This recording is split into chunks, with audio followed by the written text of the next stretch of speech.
का फिर नहीं हरे जाइबू?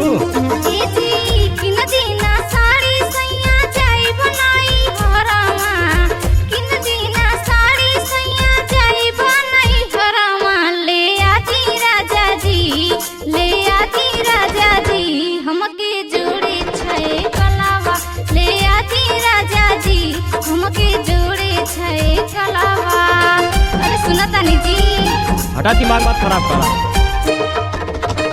रिकॉर्डिंग करवाने के लिए संपर्क करें हमारा पता KK recording studio Gorakhpur. Mobile number 9415361808। हाँ दोस्तों भूलिएगा नहीं KK रिकॉर्डिंग स्टूडियो। मानतानी बात सब तोहर बाटे सच हो, बाकी ATM में लागल भीड़ खचा खच हो। अब ATM से मंगाइए, पेटीएम से हम नहीं के जाना। मानतानी बात सब तोहर बाटे सच हो, बाकी ATM में लागल भीड़ खचा खच हो।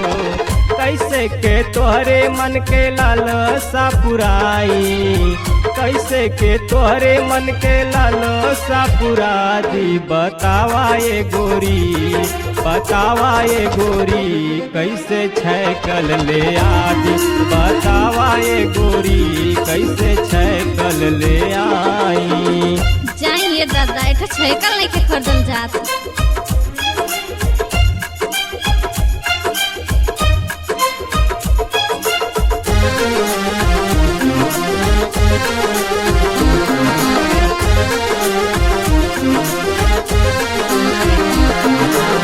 सुनी मोरा बात सैया देता नी बताई जी, जोड़े हार साड़ी दे कंगन ले आई जी। सुनता नी लोग हम का कहता नी? हाँ सुनता नी। सुनी मोरा बात सैया देता नी बताई जी, जोड़े हार साड़ी दे कंगन ले आई जी। झुमका तो चाहिए हमारा के तीना तलावा, झुमका तो चाहिए हमारा के तीना तलावा। ले आती राजा जी, ले आती राजा जी, हमके जोड़े छे कलावा। ले आती राजा जी, हमके जोड़े छे कलावा। पैसा के कोनो ठिकाना नहीं बा, इनका ढेर सारा फरमाइश बा। कब रहेला पैसा रुमा लगे।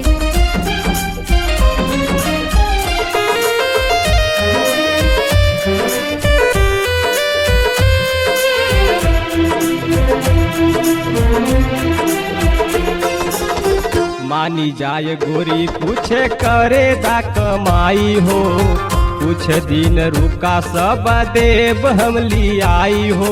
कब ले आई? अगले साल का? मानी जाए गोरी कुछ करे दा कमाई हो, कुछ दिन रुका सब देव हम लियाई हो। बुझाना हमरा ऊपर के परेशानी, बुझाना हमरा ऊपर के परेशानी। बतावा ये गोरी, बतावा ये गोरी, कैसे छैकल ले आई। बतावा ये गोरी, कैसे छैकल ले आई। ना ले तो ठीक ना होई, बता देता नहीं।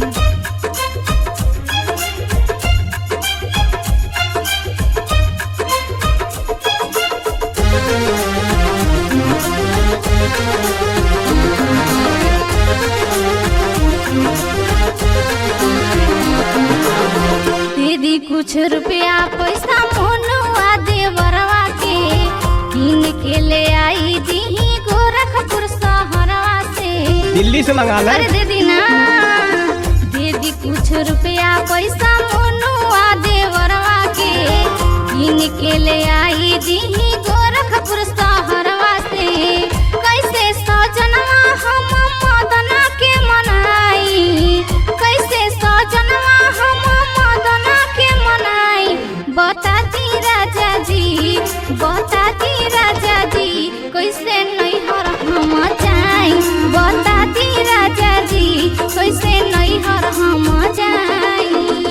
अच्छा गुस्सा मत, सब किन देव जौन जौन तू कहबू।